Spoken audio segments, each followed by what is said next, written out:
Hello dear students, welcome to the Apex Engineering Academy. Myself, Professor D.P. Bachao. Today, we discuss the very important subject of first year engineering, that is called engineering mechanics. आज की video में हम देखने वाले हैं कि engineering mechanics का pattern कैसा रहेगा, उसके यूनिट कितने रहेंगे, कैसे रहेंगे और आपको सिलेबस क्या पढ़ना है. ओके, तो फर्स्ट ऑफ ऑल हम डिस्कस करते हैं कि आपको एग्जाम्स कौन से फेस करने हैं. तो जब भी आप 12 के बाद फर्स्ट ईयर इंजीनियरिंग को एडमिशन लेंगे तो आपको आफ्टर 2 मंथ 30 मार्क्स की एक एग्जाम रहेंगी कॉलेज लेवल पे, उसको हम इनसेम बोलते हैं. ओके, उसके लिए आपको 2 यूनिट रहेंगे, unit number 1 and unit number 2. और जब आपका सेमिस्टर एंड होगा तो आपको जो मेन एग्जाम रहेगी अपनी, उसको एंड सेम बोलते हैं हम, वो 70 मार्क्स की रहेंगी. उसमें आपको 4 यूनिट्स का स्टडी करना है, unit number 3, unit number 4, 5th and 6th. Okay, इसमें आपको इन दोनों का कोई रोल नहीं रहेगा. राइट, तो विदाउट वेस्टिंग द टाइम आपको मैं बताता हूँ कि यूनिट नंबर 1, 2, 3 और 4 में क्या क्या है. तो यूनिट नंबर 1 15 मार्क्स का रहेगा आपका. उसका नेम है resolution and composition of forces. तो resolution and composition of force ये यूनिट बहुत ही इंपॉर्टेंट है. इसका जो कॉन्सेप्ट रहेंगे आपकी, वो आपको हर एक यूनिट में यूज होने वाली है. सो आपको ये यूनिट एकदम परफेक्ट करना है. तो आपको resolution and composition of force में देखना है कि फोर्स क्या होता है, प्रिंसिपल ऑफ स्टैटिक्स क्या रहता है, सिस्टम्स कौन से रहते हैं फोर्स की, रिजोल्यूशन एंड कंपोजिशंस क्या रहता है, उसका मीनिंग क्या रहता है. उसके बाद कॉन्करेंट नॉन कॉन्करेंट फोर्सेस कौन से रहते हैं. उसके बाद very important moment of forces. ये टॉपिक आपको हर एक यूनिट में लगने वाला है. ओके, वेरिग्नॉन्स थ्योरम क्या रहते हैं. वेरिग्नॉन्स थ्योरम में हम पोजीशंस फाइंड करते हैं रिजल्टेंट की. Resultant of parallel force system देखते हैं, कपल देखते हैं. ओके, तो ऐसे आपको इस यूनिट में देखना है इतने सारे टॉपिक. उसमें से आपको mostly resolution of forces, resolution and composition of forces and moment, Varignon's theorem, ये टॉपिक्स आपको इंपॉर्टेंट रहेंगे 15 मार्क्स के लिए. उसके बाद आता है आपका यूनिट नंबर 2, वो भी आपका 15 मार्क्स का रहेगा, बिकॉज आपकी इनसे में यूनिट नंबर 1 और यूनिट नंबर 2 पे 30 मार्क्स की. तो आपका यूनिट नंबर 2 है डिस्ट्रीब्यूटेड फोर्स एंड फ्रिक्शन. इसमें आपको 3 पार्ट है. एक रहेगा अपना सेंटर ऑफ ग्रेविटी, सीजी बोलते हैं उसको.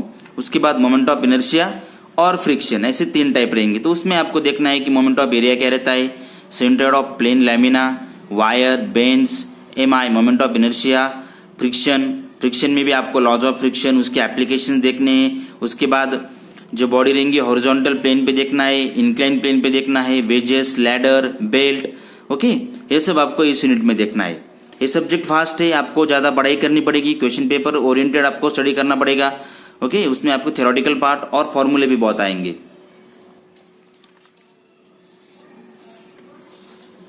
उसके बाद नेक्स्ट आता है हमारा unit number 3. Okay, unit number 3 से हमारा एंड सेम का पार्ट शुरू होता है. यूनिट नंबर 3 18 मार्क्स का रहेगा. उसको बोलते हैं हम इक्विलिब्रियम.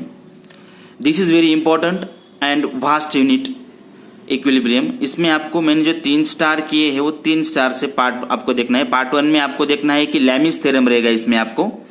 ओके, लैमिस थ्योरम के और रिजोल्यूशन ऑफ फोर्सेस जो हमारा यूनिट नंबर 1 था उसके कुछ न्यूमेरिकल रहेंगे. उसके बाद आपको बीम देखना है. Okay, beam is the horizontal member, ये सिविल का पार्ट रहेगा. इसमें आपको रिएक्शंस फाइंड करने हैं, RARB सपोर्ट रिएक्शंस फाइंड करने हैं. उसके बाद फोर्सेस इन स्पेस यानी 3D जो रहेंगे XYZ में, वहां पे आपको देखना है parallel non concurrent force system. Okay, ये पार्ट डिफिकल्ट है as compare to this 2.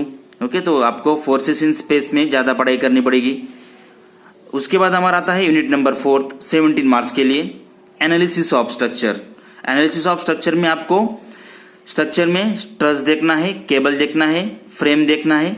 Okay, और उसमें भी आपको 2 मेथड्स रहेंगी ट्रस में. एक रहेगी अपनी method of joints, analysis of plane truss by method of sections. उसके बाद एनालिसिस ऑफ प्लेन फ्रेम्स रहेंगी, केबल्स रहेंगे. ओके, ये सब आपको एनालिसिस ऑफ स्ट्रक्चर में देखना है.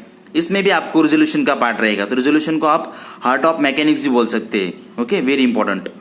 तो यूनिट नंबर 5 18 मार्क्स का रहेगा आपका. 18 मार्क्स में आपको देखो अभी यूनिट नंबर 4 तक हमारा था पूरा स्टैटिक्स का पार्ट था। स्टैटिक्स का पार्ट यानी कि हमारी जो बॉडी थी वो रेस कंडीशन पे थी यूनिट नंबर 4 तक। अभी यहाँ से आपकी मोशन में बॉडी रहेंगी। डायनामिक का पार्ट यहाँ से बिगिन होता है। तो 18 मार्क्स के लिए आपको आएगा kinematics of particles. Okay, dynamics की 2 ब्रांच रहती है, एक काइनेमेटिक्स और काइनेटिक्स। ओके, तो हम फर्स्ट देख रहे हैं काइनेमेटिक्स। काइनेमेटिक्स में हम देखते हैं कि फोर्स और एनर्जी का कोई रोल नहीं रहता है।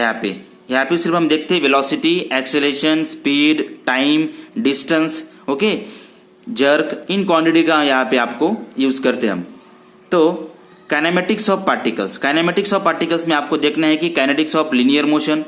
लिनियर मोशन यानी हमारी बॉडी जो रहेगी वो स्ट्रेट पाथ पे रहेगी, जो कार रहेगी वो स्ट्रेट मूव होने वाली है।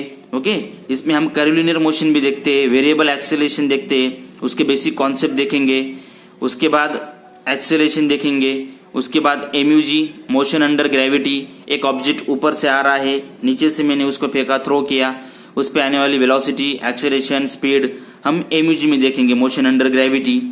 उसके बाद variable accelerations, motion curve, kinematics of curvilinear motion, okay, of motion in Cartesian, equation of motion in Cartesian, coordinates equation of motion in path coordinates, equation of motion in polar coordinates, motion of projectile. Okay, तो vast unit है, dynamic also vast as compare to the statics. Statics में तो आपको numerical आप easily solve कर सकते हैं, आपको समझ में आता है कि कौन सा यूनिट का है, लेकिन यहाँ पे आपको समझने में थोड़ी डिफिकल्टी आती है क्योंकि यहाँ पे हम सिर्फ फिजिक्स का पार्ट्स पढ़ते हैं। Okay, because mechanics is the branch of physics. तो उसके बाद हमारा जो लास्ट यूनिट है 17 मार्क्स का, वो काइनेटिक्स ऑफ पार्टिकल्स। हमने काइनेमेटिक्स में फोर्स और एनर्जी का कोई रोल नहीं था, यहाँ पे हमको फोर्स और एनर्जी भी लेना है, इसलिए हम जो पढ़ते हैं पहले Newton second law of motion पढ़ते हैं। Okay, Newton second law of motion very important, उसके ही एप्लीकेशंस हम देखते हैं। तो पहला एप्लीकेशन है अपना वर्क, पावर, एनर्जी। उसमें देखते हैं हम conservative and non conservative active forces, conservation energy for motion of particles. उसके बाद सेकंड एप्लीकेशन है अपना impulse, momentum, direct central impact, coefficient of restitutions, impulse, momentum of principles of particles. Okay, ये सब हमको मैकेनिक्स में पढ़ना है। ओके, तो since like a vast subject, yes it is a vast subject, इसलिए आपको इस पे ज्यादा कंसंट्रेशन करना है। ओके, तो आपको कुछ डिफिकल्टीज रहेंगी तो हमारा यूट्यूब का एक चैनल भी है एपेक्स एकेडमी करके, वो सब्सक्राइब करना है। तो आपको जो हम नए नए वीडियोस डालने वाले हैं तो आपको उसका इंफॉर्मेशन मिल जाएगी। उसके बाद आपको हमारा एपेक्स एकेडमी का ऐप भी है, तो वो ऐप भी आप डाउनलोड करो, राइट। और हमारा जो स्क्रीन पर नंबर आ रहा है, तो कुछ डिफिकल्टी रहेंगी तो आप उस पर भी हम कांटेक्ट कर सकते हैं। Okay, thank you very much.